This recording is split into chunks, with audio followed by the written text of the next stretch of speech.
Hello सब लोग, मैं हूं आपकी दोस्त रुपर्णा। फाउंड्रेक्स में आपका स्वागत है। आज हम बहुत ही बेसब्री से इंतजार किए जाने वाले टॉपिक आईपीओ यानी कि इनिशियल पब्लिक ऑफरिंग पे बात करने वाले हैं। क्या आपने कभी सोचा है कि आपकी फेवरेट कंपनी एक छोटे से स्टार्टअप से कैसे एक बड़ा कंपनी बन गया? जवाब एक बहुत ही महत्वपूर्ण घटना में छुपी होती है जिसका नाम है आईपीओ यानी कि इनिशियल पब्लिक ऑफरिंग। ये वो प्रक्रिया है जिसमें शेयर्स को पहली बार आम पब्लिक को ऑफर करती है। कई कारण होते हैं जिनके वजह से कंपनीज आईपीओ के जरिए पब्लिक होती है। चलिए उन कारणों पे नजर डालते हैं। Capital gain. आईपीओस कंपनीज को पब्लिक इन्वेस्टर्स से एक महत्वपूर्ण राशि जमा करने की अनुमति देता है। ये पैसा ग्रोथ इनिशिएटिव्स, रिसर्च और डेवलपमेंट, नए मार्केट के एक्सप्लोर करने में और मौजूदा कर्जों को चुकाने में मदद करती है। क्रेडिबिलिटी। पब्लिक होने से एक कंपनी की ब्रांड इमेज और ईमानदारी को बढ़ाया जा सकता है। ये उसकी स्थिरता और फाइनेंशियल ट्रांसपेरेंसी को दर्शाता है और अधिक व्यापारियों को और ग्राहकों को आकर्षित करता है। Liquidity for investors. एक आईपीओ अपने पहले के इन्वेस्टर, वेंचर कैपिटलिस्ट को अपने शेयर्स को बेचने का मौका देती है और उनके इन्वेस्टमेंट पर प्रॉफिट कमाने की अपॉर्चुनिटी देती है। Employee stock options.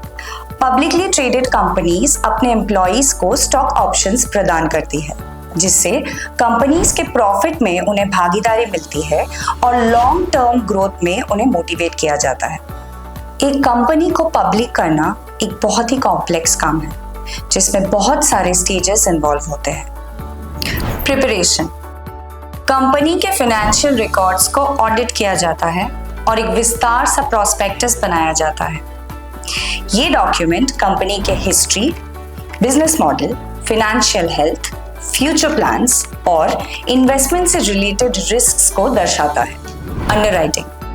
Investment banks को अंडरराइटर्स के रूप में नियुक्त किया जाता है। वो कंपनी के स्टॉक प्राइसेस को निर्धारित करने में मदद करता है, आईपीओस को इन्वेस्टर्स तक पहुंचाते हैं और शेयर्स के स्टॉक एक्सचेंज पर लिस्ट होने के बाद ट्रेडिंग प्रोसेस को सुरक्षित करता है। Road show. कंपनी के एग्जीक्यूटिव्स डिफरेंट रोड शोज पर जाते हैं और वहां इंस्टीट्यूशनल इन्वेस्टर्स को आईपीओ के बारे में पिच करते हैं और अपने ऑफरिंग में इंटरेस्ट पैदा करते हैं। प्राइसिंग और एलोकेशन।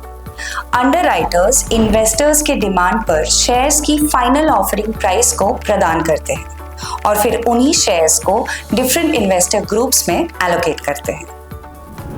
Listing and trading. एक स्टॉक एक्सचेंज पर कंपनी के शेयर्स की ऑफिशियल तरीके से ट्रेडिंग शुरू हो जाती है और आम जनता इन शेयर्स को खरीद और बेच सकती है। चलिए देखते हैं कुछ मुख्य खिलाड़ियों को जो आईपीओ प्रक्रिया में शामिल होते हैं। The issuing company. ये एक कंपनी है जो कि पब्लिक होती है और अपने शेयर्स को बेचती है। अंडरराइटर्स। ये इन्वेस्टमेंट बैंक्स होते हैं जो आईपीओ के प्रोसेस को संभालते हैं और इसके प्राइसिंग, मार्केटिंग और इन्वेस्टर्स के किसी भी डिमांड को पूरी करते हैं। Institutional investors. ये बड़े इन्वेस्टर्स होते हैं जैसे कि pension funds, mutual funds, hedge funds जो कि आईपीओ में शामिल होते हैं। Retail investors. ये इंडिविजुअल इन्वेस्टर्स होते हैं जो अपने ब्रोकरेज अकाउंट के थ्रू आईपीओ में शामिल हो सकते हैं। Securities regulators. ये सरकारी एजेंसीज होते हैं जो आईपीओ के प्रोसेस को फेयर और ट्रांसपेरेंट बनाने में शामिल होती है। आईपीओ निवेश का potential risk and reward. IPO में इन्वेस्ट करना एक बहुत ही एक्साइटिंग बात हो सकती है। आईपीओ में इन्वेस्ट करने के बाद अगर शेयर्स के प्राइसेस बढ़ जाए तो फिर एक हायर रिटर्न मिलने के चांसेस होते हैं। हालांकि रिटर्न्स के साथ इसमें बहुत सारे रिस्क्स भी है जो कि बहुत इंपॉर्टेंट होते हैं। Uncertain performance. नए कंपनीज की अक्सर सीमित ट्रैक रिकॉर्ड्स के वजह से उनके भविष्य में परफॉर्मेंस का अनुमान लगाना मुश्किल हो जाता है। वॉलेटाइल। आईपीओ के शेयर्स इनिशियल ट्रेडिंग पीरियड में बहुत ही अनस्टेबल हो सकते हैं जिसके वजह से उसमें काफी प्राइस स्विंग आ सकते हैं। Limited availability. रिटेल इन्वेस्टर्स को सभी आईपीओस में पहुंचने का मौका नहीं मिलता और इस वजह से उन्हें लिमिटेड अमाउंट में शेयर्स में इन्वेस्ट करने का मौका मिलता है। आईपीओ इन्वेस्टमेंट करने से पहले हमें अपने रिस्क टॉलरेंस और इन्वेस्टमेंट के बारे में सोचना चाहिए और कुछ चीजों का ध्यान रखना चाहिए, जो कि है अपनी रिसर्च खुद करें, कंपनी को, उसके बिजनेस मॉड्यूल को, उसकी फाइनेंशियल हेल्थ को, उसके फ्यूचर प्रोस्पेक्ट्स को, सबको अच्छे से गहराई से जांच करें।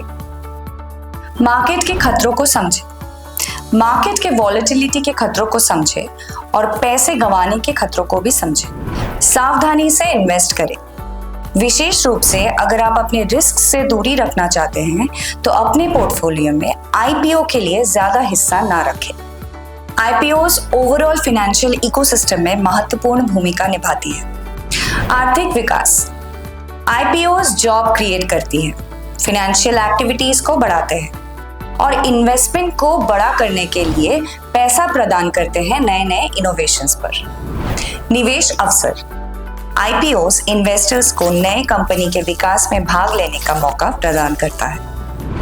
मार्केट की क्षमता, सरकारी रूप से लिस्ट किए गए कंपनीज को अधिक स्क्रूटनी और रेगुलेशंस लागू होते हैं, जो मार्केट की ट्रांसपेरेंसी और इन्वेस्टर कॉन्फिडेंस को बढ़ाते हैं।